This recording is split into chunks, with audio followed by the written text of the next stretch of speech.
मानव कल्याणासाठी श्री शक्ती सेवा समितीच्या वतीने आयोजित चित्रलेखा कुबेर कल्याणोत्सव मोठ्या मंगलमय वातावरणात पार पडला। अक्कलकोट रोड MIDC भागातील महालक्ष्मी बँक्वेट हॉलमध्ये रविवारी सकाळी 11 पासून दाक्षिणात्य मंगलवाद्यांचे सूर कानी निनादत होते।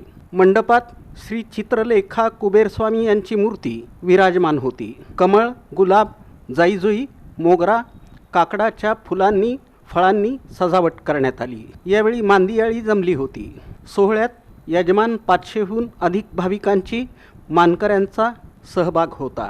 दाक्षिणात्य भागातील 6 वेद पंडित अखंड 4 तास मंत्रोच्चार करत होते। दुपारी 1:45ला कल्याणोत्सव झाला।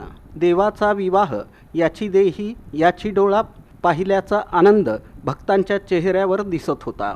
कल्याणोत्सव म्हणजे काय? वेद पंडित म्हणाले, मानवी जीवन सुखदुःखांनी भरला आहे।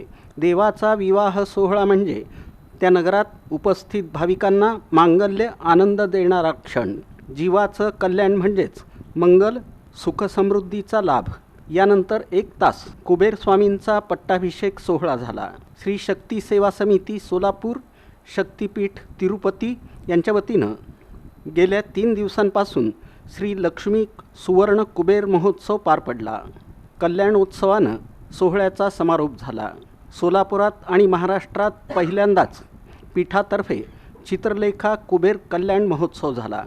यावेळी माताजी रम्यानंद भारती स्वामिनी, उमेश गाजुल, वैशाली गाजुल, डॉक्टर सनतकुमार अनुमल्ला, तेजस्विनी इराबत्ती, उद्योजक काशीनाथ गड्डम, यल्लप्पा गड्डम यांच्यासह भक्तगण मोठ्या संख्येनं उपस्थित होते।